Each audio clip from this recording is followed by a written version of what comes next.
ခါတလေကိုကိုအနေရဲ့အကြီးဆုံးပေးမဲ့အနည်းဆုံးလူတယောက်ကကိုကိုဘုံတိတဲ့လူတယောက်လည်းမဟုတ်အများသူငါတို့ကိုဘေးမှာလမ်းလျှောက်သွားနေတဲ့သူတွေဖြစ်နိုင်တယ်ဟုတ်ကဲ့ပါမတ်ရွှေမိုးရဲ့ခေါင်းစဉ်အောက်မှာဆိုတဲ့ crime podcast လေးစပါပြီတောင်ကိုရီးယားမှာကျမတို့ဘူးလက်တလောဖြစ်နေတဲ့ရာဇဝတ်မှုတွေအကြောင်းကိုကျမတို့နေ့စဉ်တင်ဆက်သားမှာဖြစ်ပါတယ်ကျမမတ်ရွှေမိုးပါရှင်ကျွန်တော်ကတော့လင်းထောင်ပါဒီတစ်ပတ်မှာရောဘယ်လိုရာဇဝတ်မှုတွေဖြစ်ခဲ့သလဲပြောပြပေးပါဦးမရေဧပြီ22ရက်နေ့ပြီးခဲ့တဲ့အပတ်ကဒီဆိုးမြို့မီယာစတေးရှင်းကစူပါမားကတ်ကမှာဓာတ်ထိုးမှုတစ်ခုဖြစ်တယ်ဒီဒါကြောင့်ဒီ podcast ရဲ့နာမည်ကိုအနည်းဆုံးကမထင်မှတ်တဲ့ဓာတ်သမားလို့မှနာမည်ပေးထားတယ်အားကြောင့်လဲဆိုတော့မထင်မှတ်ပဲဖြစ်ခဲ့တဲ့အဖြစ်အပျက်တစ်ခုမျိုးလို့ဖြစ်တယ်ခေါင်းစဉ်မှာ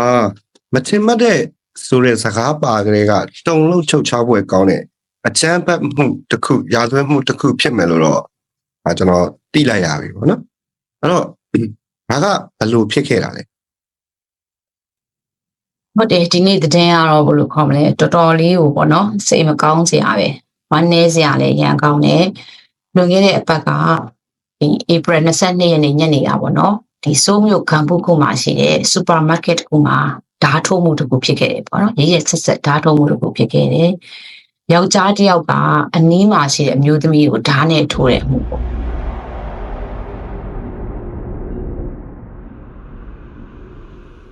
ဒါဆိုသူတို့တွေက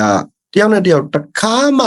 မမြင်ဘူးတဲ့သူတွေလို့ပြောရမယ်ပြောပါပေါ့နော်မမြင်ဘူးတဲ့သူတွေပေါ့အဲ့တော့ဓာတ်သမားကအမျိုးသားအသက်ကရောဘယ်လောက်ရှိပြီလဲမ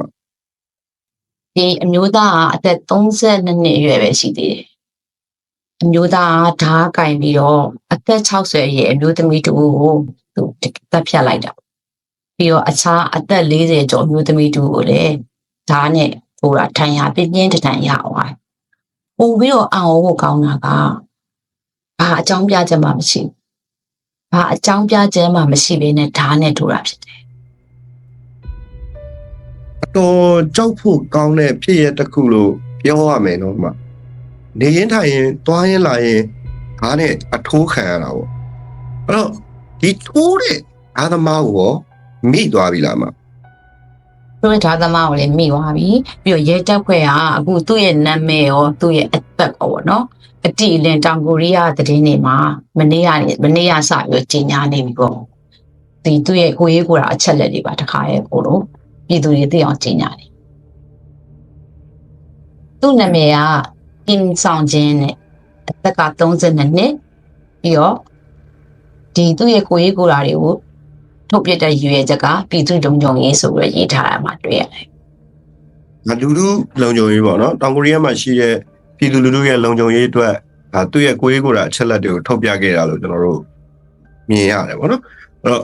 ဘယ်လိုမျိုးမိသွားလဲမသူ။လူမျိုးမိသွားရဲဆိုတာကိုလေအဲ့မိသွားတဲ့နေရာမှာလေအတော်ကြီးကိုကြောက်လန့်ဖို့ကောင်းနေပေါ့နော်။ဟိုအာဖို့ကောင်းတာကသူကလူတက်တယ်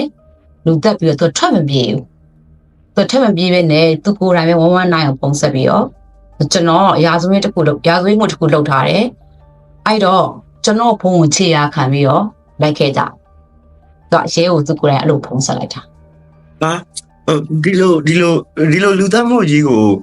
မတော်တဆဖြစ်သွားတာလို့မပြောဘူးเนาะဘာမှမေးခွန်းမထုတ်နဲ့လှုပ်ချင်ရလှုပ်ဆိုတဲ့ပုံစံမျိုးပြောရလို့သူ့ပုံစံကအရန်အေးဆက်ပြီးတော့ဖြစ်သွားတဲ့ပုံအပေါ်မူတည်ပြီးတော့ဘာမှသူ့မှာemotion တော့မှမရှိပဲနဲ့ပေါ့နော် ADA ဆိုလှုပ်ရှင်ရလှုပ်ဆိုတဲ့ပုံစံမျိုးလို့ကျွန်တော်ကတော့သဘောပေါက်တယ်တော့မှကြောက်စရာအကောင်းဆုံးကဘာလဲဆိုတော့အမျိုးသမီးတွေနဲ့တရခံတယ်သူမှမသိပေါ့နော်သူမှန်ဆိုလို့ရှိရင်အမတို့စဉ်းစားမယ်ဆိုရင်စူပါမားကတ်မှာကလေးတွေရှိမယ်အမျိုးသားကြီးတွေရှိမယ်အမျိုးသမီးတွေရှိမယ်ဒီထဲမှာသူကတွေးတဲ့လူကိုသူဓာတ်နဲ့ထိုးတယ်ဆိုပေမဲ့အသက်ကြီးတဲ့အမျိုးသမီးအသက်60နောက်တစ်ယောက်ကအသက်40ပေါ့သူအားနွဲ့တဲ့အမျိုးသမီးကိုသူကိုယ်တိုင်တက်ကက်ရှာပြီးတော့မှသူ့ကိုပြန်ပြီးတော့မခုခံနိုင်မဲ့အမျိုးသမီးကိုတက်ကက်ရှာပြီးတော့သူဓာတ်နဲ့ထိုးလိုက်ပုံရတာဘာအကြောင်းမှမရှိပဲနဲ့အကြမ်းဖက်မှုအခု ကျူးလွန်လိုက်တာပေါ့နော်ဒါဆိုလို့ရှိရင်အမတို့ CCTV ကိုခဏလောက်ကြည့်လိုက်ကြအောင်နော်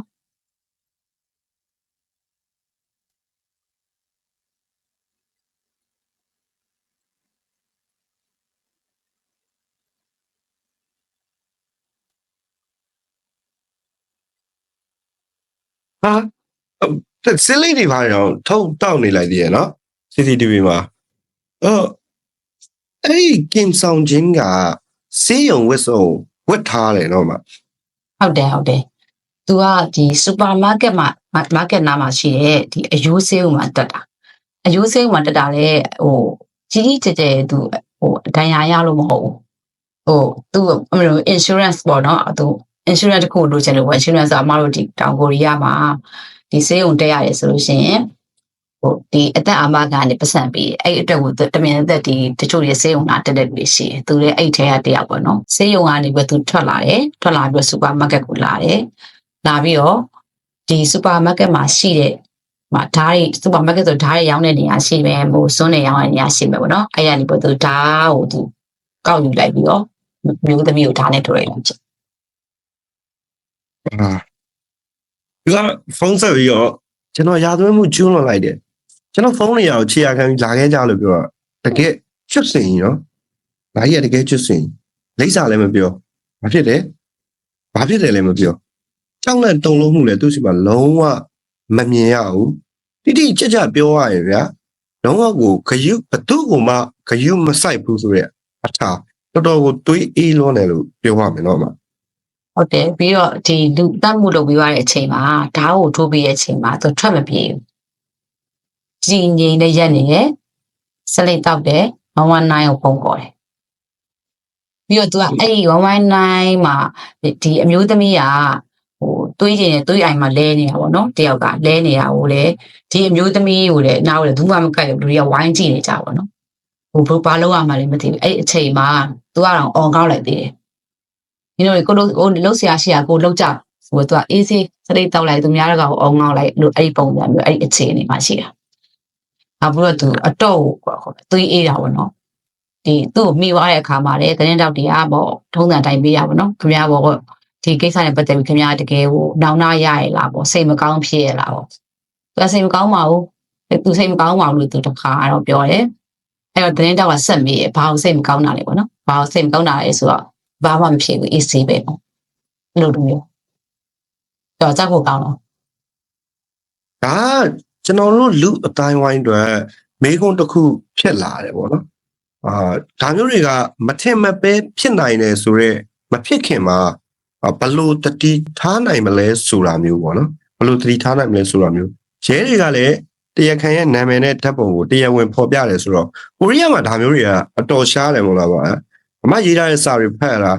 ဒီမှာကပုဂ္ဂိုလ်ရေးအချက်လက်တွေကိုထုတ်ဖို့ဆိုရင်ဝိုင်းဆက်လူတက်သမားတော်အချိန်ယူရလေနော်အဲ့တော့ April 22 ရက်ကဖြစ်တာဆိုတော့တိတ်တော့မကြသေးဘူးပေါ့နော်ဗျဟုတ်တယ်တိတ်တော့မကြသေးရဲ့အချိန်လိုရင်းမှာကိုကြီးကိုအချက်လက်ထုတ်တယ်ဆိုတာတော်တော်ရှားတယ်ဖြစ်ရတကူပဲဒီတောင်ကိုရီးယားမှာဒါပြည်သူလုံခြုံရေးအတွက်ဆိုပြီးထုတ်ပြတာပဲတောင်ကိုရီးယားမှာခုနောက်ပိုင်းမှာ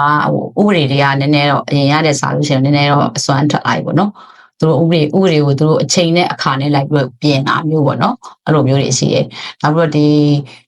သူ့ရဲ့ဒီ criminal record ပေါ့နော်သူ့ရဲ့ပြစ်မှုကျူးလွန်တဲ့မှတ်တမ်းကိုကြည့်တော့သူကပြစ်မှုကျူးလွန်ထားတာဟုတ်တယ်လို့အသေးစားလေးတွေပေါ့နော်အသေးစားလေးရန်ဖြစ်တာမျိုးပါမျိုးပေါ့ဒါပေမဲ့သူလူတတ်မှုကျူးလွန်လောက်နဲ့နီးတဲ့အပြစ်မှုအကြီးတွေကိုတစ်ခါမှမကျူးလွန်ထားဘူးသူကပြီးတော့ဒါပေမဲ့သူကနောက်တစ်ခုကသူကအရက်တောက်ထားတယ်အဲ့မတို့တောင်ကိုရီးယားမှာအရက်တောက်ထားရင်ပြဿနာရှိတယ်သူတို့ကအရက်တောက်ထားလို့ရှိရင်ဒီအရက်တောက်ထားလို့သူ့ရဲ့စိတ်ကပုံမှန်မဟုတ်ပါဘူးဆိုပြီးတော့အဲ့ဒါနဲ့ရောချတာအဲ့တော့တချို့ရာဇဝတ်မှုကျူးလွန်မဲ့လူတွေကအရက်တောက်လိုက်တာအရက်တောက်ပြီးတော့ရာဇဝတ်မှုကျူးလွန်နေပြီးရင်ကျွန်တော်ကအရက်မူးနေတဲ့အတွက်ဒါကျွန်တော်ရဲ့ငကိုရင်းစိတ်မဟုတ်ပါဘူးဆိုပြီးတော့အဲ့ဒါမျိုးနဲ့ပြန်ပြီးတော့ဖြေချတာမျိုးပေါ့နော်သူအရက်တောက်ထားတယ်ပြီးတော့သူ့ကိုမွေးရစေဝါပေါ့နော်မွေးရစေဝါတုံးထားလားမတုံးထားလားဆိုပြီးတော့ဆရာဝန်တွေကနေပြီးစစ်ကြည့်တာပေါ့နော်စစ်ကြည့်တော့မွေးရစေဝါကိုသူမတုံးထားဘူးဒါပေမဲ့ဒီဒလောစေဟိုအကြမ်းမြင်မဲ့စစ်ရတယ်ပေါ့နော်သူ့ရဲ့စပင်တို့ဘာလို့မှတေချာစစ်တော့မှသိမှာပေါ့နော်နောက်ပြီးတော့သူက သူ့ပုံစံ psychopath ဖြစ်နေတော့ဟို psychopathy နဲ့ပတ်သက်တဲ့ဒီစမ်းသပ်မှုတွေပေါ့နော်ဒီစမ်းသပ်မှုတွေနဲ့သူ့ကိုဆက်လုံနေရဆိုပြီးတော့အမှတည်င်းနေမှာဖတ်ရတယ် ဒါအတော်တော့နာကျင်စရာကောင်းတဲ့ဖြစ်ရတစ်ခုပေါ့နော်စူပါမားကတ်သွားပြီလို့ဒါနဲ့အထိုးခံရတာဗျာ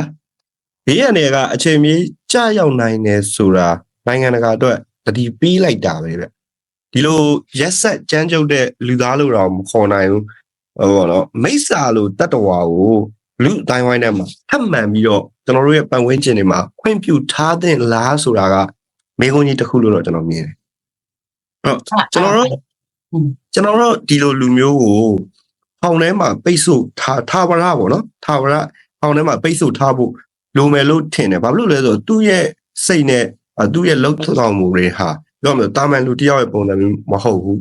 ဘလို့ကြီးဖြစ်နေမှာမြင်ရတာနော်အနေရန်ကြည့်တာပေါ့အဲ့ဒါမှန်တယ်အနေရန်ကြည့်တယ်အမှန်တော့ဒီစိတ်ပိုင်းဆိုင်ရာပြဿနာဆိုလူတယောက်မှာအနေနဲ့အများတော့ရှိတယ်ပေါ့နော်ဒီစိတ်ပိုင်းဆိုင်ရာပြဿနာရှိတာနဲ့ဒီလိုမျိုးလူသက်တဲ့အထိပေါ့နော်မကောင်းမှုလုပ်တာမဟုတ်ဘူးပေါ့နော်တချို့တွေစိတ်ပိုင်းဆိုင်ရာကျတော့ကိုတက်သေးတာမျိုးလည်းရှိတယ်တချို့တွေက depression ဖြစ်ပြီးတော့လို့မအိမ်နိုင်မစားနိုင်တချို့တွေအများကြီးစားတာမျိုးရှိတယ်ဟို level ကအမျိုးရှိတာပေါ့နော်ဒါပေမဲ့ကိုစိတ်ယောဂရှိတယ်ဆိုတာကိုယ်တိုင်သတိထားမိဖို့အရေးကြီးတာဆိုကိုဒါလူကောင်းလို့ပဲအရင်စိတ်ယောဂရှိလို့အများသောအားဖြင့်ကိုလူကောင်းလို့ပဲထင်တယ်ကိုစိတ်ယောဂရှိတယ်လို့သိတယ်ဆိုလို့ရှိရင် professional စီမှာသွားပြီးတော့counseling လုပ်ရမယ်ဈေးစောက်စရာရှိတာတောက်ရမယ်ပြောစရာရှိတာပြောရမယ်တဲ့မှာအဲ့လိုမျိုးဒီ professional တွန်းကြားချက်တွေယူအောင်ပေါ့နော်ကိုစိတ်ယောဂဖြစ်နေတာကိုမသိလို့ရှိရင်မသိတဲ့အခါမှာဒီလိုပြဿနာမျိုးဖြစ်လာပဲဆိုတော့အဲ့လိုမျိုးလူမျိုးဒေါသဖြစ်လွယ်တယ်ခံစားချက်ကိုလုံးဝမထိန်နိုင်ဘူးအဲ့လိုမျိုးကခက်စိတ်ဖြစ်လာပြီအရန်စိတ်ဆက်လာပြီဆိုလို့ရှိရင်ဘာလုပ်လဲဆိုတော့မမှတ်မိတော့ဘူးအဲ့လိုမျိုးအခြေအနေမျိုးရောက်လာပြီဆိုလို့ရှိရင်တကယ် professional ပေါ့နော်စိတ်ပညာရေးနဲ့ပြတဲ့နေဆိုတာအမတို့သင်ခန်းစာတစ်ခုရအောင်ဟုတ်ကဲ့မစိတ်အခြေအနေအတွက်ပေါ့နော်ဒီတောင်ကိုရီးယားမှာဆိုရင်အရေးပေါ်အကူအညီလိုအပ်သူတွေအတွက်Lifeline ကိုရီးယားကိုဖုန်းနံပါတ်ဆိုရင်ကျွန်တော်တို့15889191ကိုခေါ်ဆိုနိုင်တယ်လို့ကျွန်တော်သိရတယ်အဲ့24နာရီလဲခေါ်ဆိုနိုင်တယ်နောက်ပြီးတော့အမှဆိုရင်လည်းစိတ်ပိုင်းဆိုင်ရာအကူအညီတွေပေးနေတယ်လို့ကျွန်တော်သိရနောက်ပြီးတော့တောင်ကိုရီးယားမှာကျွန်တော်သတိထားမိသလောက်တချို့တော့တောင်ကိုရီးယားရဲ့ဇလန်တွေ movie တွေဒါတွေပါကြည့်ရတောင်ကိုရီးယားစိတ်နဲ့ပတ်သက်ပြီးတော့ဗောနော်စိတ်ယောဂနဲ့ပတ်သက်ပြီးတော့တော်တော်လေးကိုအဖြစ်များကြတယ်တွေ့ရတော့ဒါတွေကိုလည်းသူတို့က24နာရီအကူအညီပေးနိုင်အောင်လုပ်ထားတယ်လို့ကျွန်တော်တို့ပြောရမယ်ဗောနော်ဟုတ်တယ်အဲ့ဒါကကို့အနီးနားမှာပေါ့နော်ကို့တငယ်ချင်းပေါ့နော်ကို့တငယ်ချင်းကိုနဲ့အနီးနားမှာရှိသူတယောက်ကပုံမှန်မဟုတ်တော့ဘူးကို့တငယ်ချင်းဆိုကိုအမြဲတမ်းကြည်တာမလို့ကိုမိသားစုပဲဖြစ်ပေါ့လူတယောက်ကပုံမှန်မဟုတ်တော့ဘူးဒီအရန်စိတ်ယောဂါနဲ့ပတ်သက်ပြီးတော့သူအနေနဲ့အခြေအနေမကောင်းဆိုလို့ရှိရင်ဘေးကလူကလည်းဖုံးဆက်ပြီးတော့ပြောလို့ရတယ်ဟိုမှာကျွန်တော်ရဲ့တငယ်ချင်းကဒီလိုအခြေအနေရှိတယ်ကျွန်တော်သူ့ကိုဘယ်လိုကူညီရမလဲနော်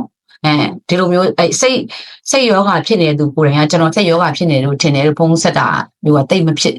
နိုင်ဘူးတိတ်မလုပ်ကြဘူးလေအဲ့တော့ဘေးကလူတွေကပေါ့နော်ဘေးကလူတွေကဒီလိုမျိုးရှိရဲအဲ့ကျွန်တော်တို့ဘယ်လိုကူညီနိုင်မလဲဆိုတာအကြံဉာဏ်ပေးလို့ရတယ်တချို့ကြောင့်ရင်ဖွင့်ချင်တာပေါ့နော်ကိုကွာမှာဘာတွေဖြစ်နေလဲဘာတွေလုပ်နေလဲကိုအခုဖြစ်နေတဲ့ဟာတွေကိုရင်ဖွင့်ချင်တယ်ဆိုလို့ရှိရင်ကိုရေးကိုယ်တော်အချက်လက်တွေကိုလုံးဝပြုတ်ဝတ်ထားပြီးတော့ဒီဆွေးနွေးပေးတယ်ပေါ့နော်စောစောတော့ကမောင်လေးပြောလိုက်တယ်ဖုန်းနံပါတ်လောက်လေ15889191တင်588ကို15889191ဖုန်းခေါ်နိုင်ပါတယ်လို့နော်ပြီးတော့ဒီအမှုနဲ့ပတ်သက်ပြီးတော့နောက်ထပ် update တွေရတဲ့အခါမှာကျွန်မနောက်တစ်ပတ်မှာဒီဟာကိုဆက်ပြောမှာဖြစ်ပါတယ်အခုအထိကတော့ကျွန်မတို့ကြားသိရတဲ့သတင်းအချက်လက်တွေကဒါအကုန်ပဲဖြစ်ပါတယ်ဒီကျွန်မတို့ရဲ့ဒီဟာကိုကြည့်နေတဲ့ပြည်သက်တွေရတယ်ဒီလိုမျိုးဖြစ်ရက်တွေမဖြစ်အောင်ဘယ်လိုလုပ်ရင်ကောင်းမလဲဘယ်လိုဖြစ်နိုင်မလဲဒါမှမဟုတ်လို့ရှင်ဒီလိုမျိုးကိုနဲ့အတွေ့အကြုံရှိတယ်ပေါ့နော်ဒီလိုမျိုးဖြစ်ရတဲ့နေ့တူအတွေ့အကြုံရှိလူတွေလည်းပုံမှန်မှာဘယ်လိုအတွေ့အကြုံတွေရှိတယ်ဘယ်လိုမျိုးရုံထွက်ခဲ့တယ်ဆိုတာကိုရေးထားပေးခဲ့စီတင်ပါတယ်ရှင်။ဘာမှနေရေးပြီးတော့လည်းမိမိတို့ရဲ့အမြင်တွေကိုဝင်ရောက်ဖလှယ်နိုင်ပါတယ်။ကျွန်တော်အမြင်အရပြောရမယ်ဆိုဒီလူကိုကြီးလေးတဲ့ပြစ်ဒဏ်ရမယ်လို့ကျွန်တော်ကတော့မျှော်လင့်ပါတယ်။အဲ့တော့ဒါကလူတစ်ယောက်ရဲ့အသက်နဲ့ယုံကြည်မှုကိုချိုးဖောက်ခဲ့တာဖြစ်တဲ့အတွက်ကြီးလေးတဲ့ပြစ်ဒဏ်ဒီလူကိုတရားစီရင်မှုကျွန်တော်ကတော့မျှော်လင့်ပါတယ် ဟုတ်ပါတယ်ဒါကြောင့်မို့အမကဒီသတင်းကိုရွေးချယ်လိုက်တာပေါ့နော်ဒါသတင်းတစ်ခုတည်းမဟုတ်ဘူးပေါ့ဒါသတင်းတစ်ခုအနေနဲ့ပဲမဟုတ်ဘူးနေ့စဉ်အမတို့ရဲ့လူအတိုင်းဝိုင်းကဘလောက်တောင်မွန်းတက်နေပြီလဲဘလောက်တောင်ဒုက္ခတွေရောက်နေပြီလဲဘလောက်တောင်အရန်ကိုစိတ်တွေကအရန်ကိုဖောက်ပြန်နေကြပြီလဲဆိုတာကိုဒါပြလိုက်တာပဲပေါ့ကျွန်မရတဲ့ information ကတော့ဒီထိပါပဲမတ်ရွှေမိုးရဲ့ခေါင်းစဉ်အောက်မှာဆိုတဲ့ crime podcast ကိုနောက်ထပ်သတင်းတွေနဲ့အတူလူပောင်အကြောင်းတွေဆွေးနွေးသွားမှာဖြစ်ပါတယ်နောက်မှဆက်ပြောကြမယ်နော်နောက်တစ်ခေါက်ပြန်ဆောင်ကြမယ်ဗျာကျွန်တော်ကလင်းထအောင်ပါကျွန်မမတ်ရွှေမိုးပါနောက်ဆက်ပြီးအတွက်ကျေးဇူးအများကြီးတင်ပါရှင်